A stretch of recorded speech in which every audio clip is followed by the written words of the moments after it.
In today's real estate market, you might find that houses, single family houses that are not attached to each other, are just a little bit more expensive than you can afford or maybe you want to pay.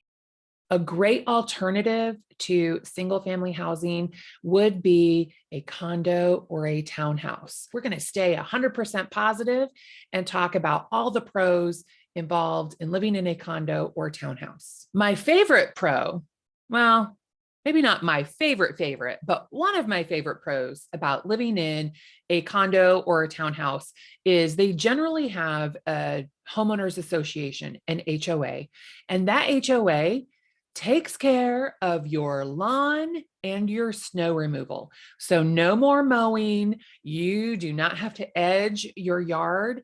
They will take care of all of that for you. They'll also clean the leaves out of your gutters. All of that maintenance and yard work and plowing the snow. I mean, I don't even have a plow. When it snows at my house, my husband gets the snow blower out or he uses a shovel. And so I don't know how to use the snow blower. So if it weren't for him, I would either have to pay for it to be done or break my back with a shovel, shoveling the snow. And I just think that's really convenient in a condo or a townhouse where the HOA takes care of that for you. Of course, you do pay for those services. That's built into the monthly HOA fee. And now that I'm thinking about it, if I'm being honest, my favorite feature would probably be a swimming pool. I love swimming pools. You know, I don't have a swimming pool, but if I lived in a condo or a townhouse, I would try and choose one that had a swimming pool or other outdoor amenity. Some complexes have multiple pools, some have one pool. I'm not that picky. One pool is just fine, but I think that would be a great feature, a great benefit of living in a condo or a townhouse situation is taking advantage of their outdoor amenities like a swimming pool, maybe even a hot tub.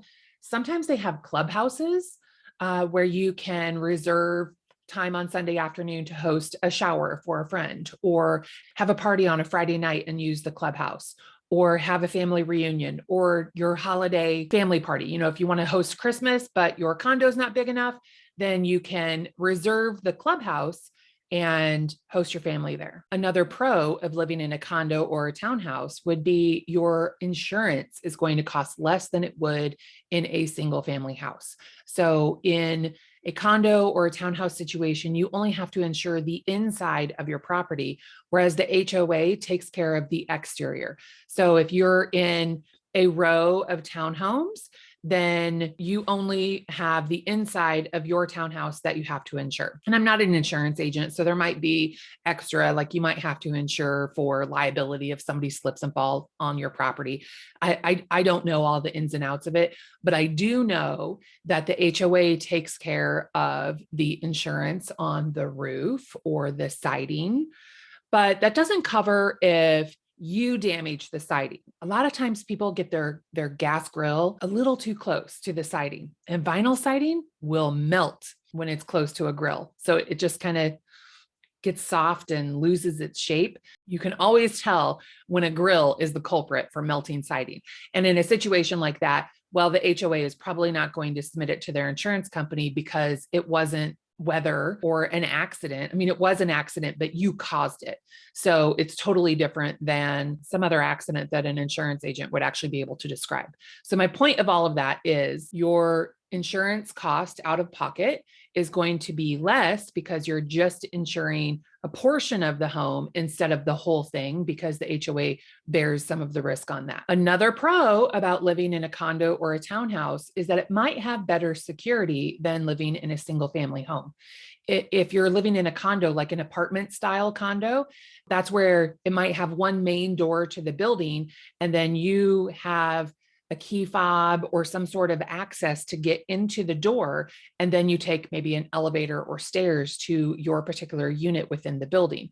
Well, that's a little bit more secure because you have to have a different type of key to get in the front door. It's not just open to anybody who wants to come in. There's also perhaps more lighting and more people with prying eyes, with curious eyes. that kind of sounds like a con. And we're keeping this video positive about living in condos or townhomes. And, the fact is that there are more people living closer together in those situations. And so, if I were a criminal and I wanted to break into somebody's home, I probably wouldn't choose a townhouse where there's potential for a lot of witnesses. Makes it sound like I've really thought this through, but I have thought it through because the security is a little bit better than, your single family home that has a neighbor a little bit of distance away that may or may not, be aware of what's going on in the immediate neighborhood. So security is a pro for living in a condo or a townhouse. Sometimes you get more for your money in a condo or a townhome situation, especially those townhomes that are maybe 2 stories with a finished basement. That's a walkout backing up to woods. That's a pretty sweet deal and hard to find in a single family setup. So they can be large, sometimes they can be small, but depending on your situation and what you want, you might find that you get more for your money because sometimes the cost is lower on a condo or a townhome. Sometimes it's not. That's not really a general rule of thumb, but it could be a pro depending on what you're looking for. Now, every HOA is going to have rules. Some have more rules than others, but I think that the rules can definitely be in the pro column for living in a condo or a townhome, because the rules are there to make sure that everybody follows them and that your living experience is exactly what you would expect. For example, they might have rules that there's no parking in your driveway overnight.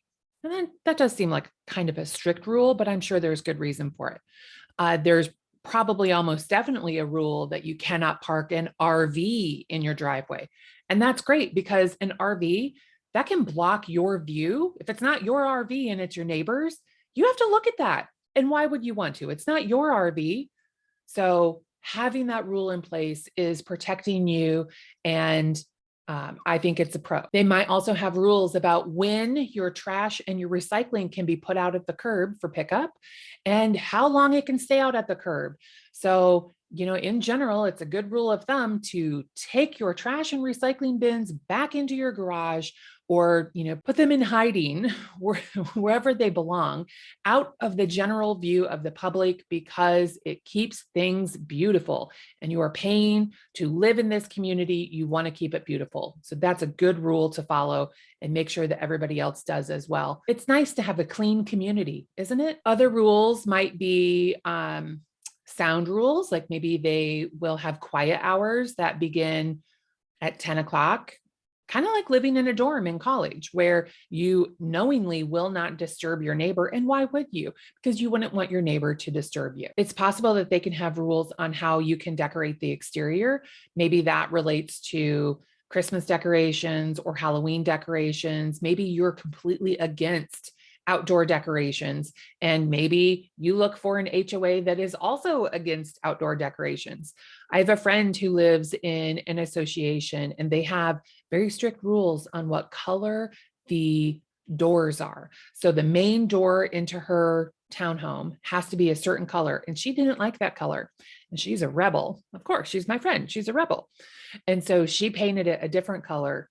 The HOA asked her to change the color to what they require because they want all of their units to have a uniform look to match the community guidelines. And that almost sounds like a con, but it depends on which side of the rule you're looking at the situation from. So we are sticking to the positives, and it's a pro.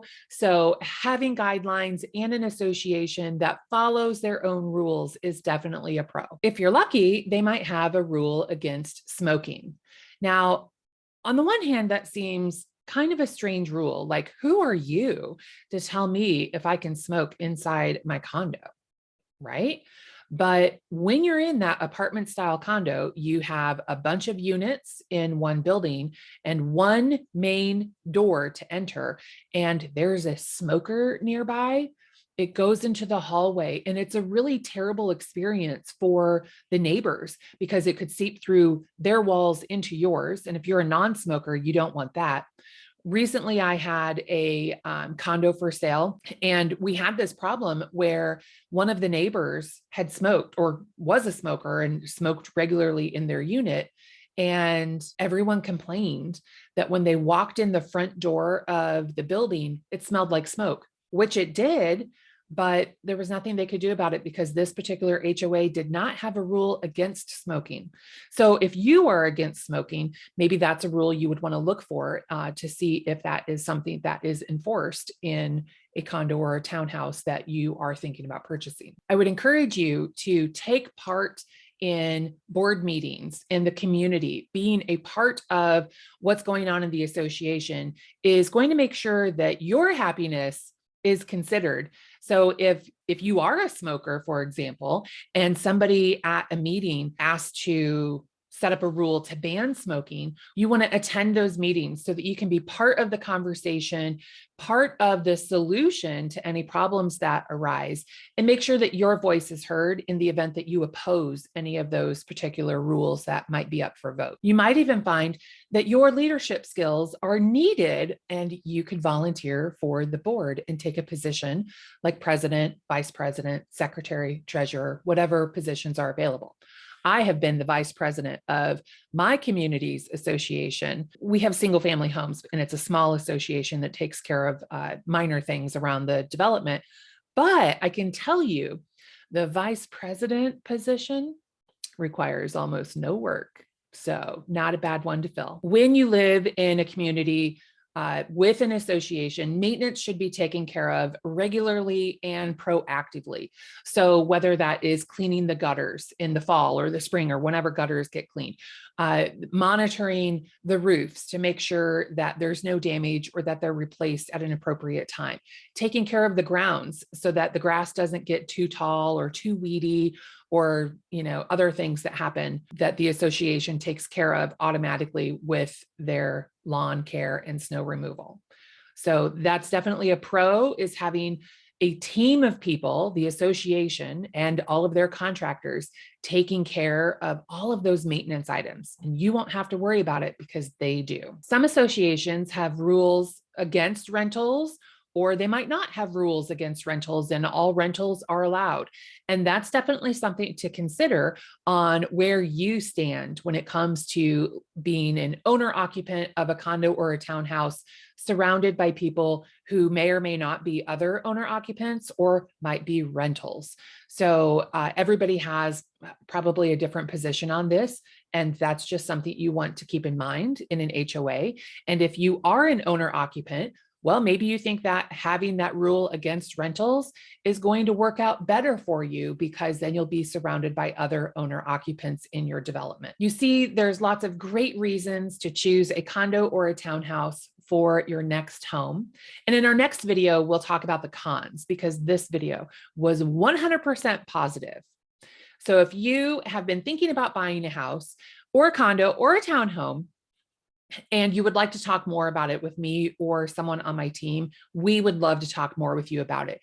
Under this video, I'll include a link of where you can schedule a call to talk with one of us. Have a great week.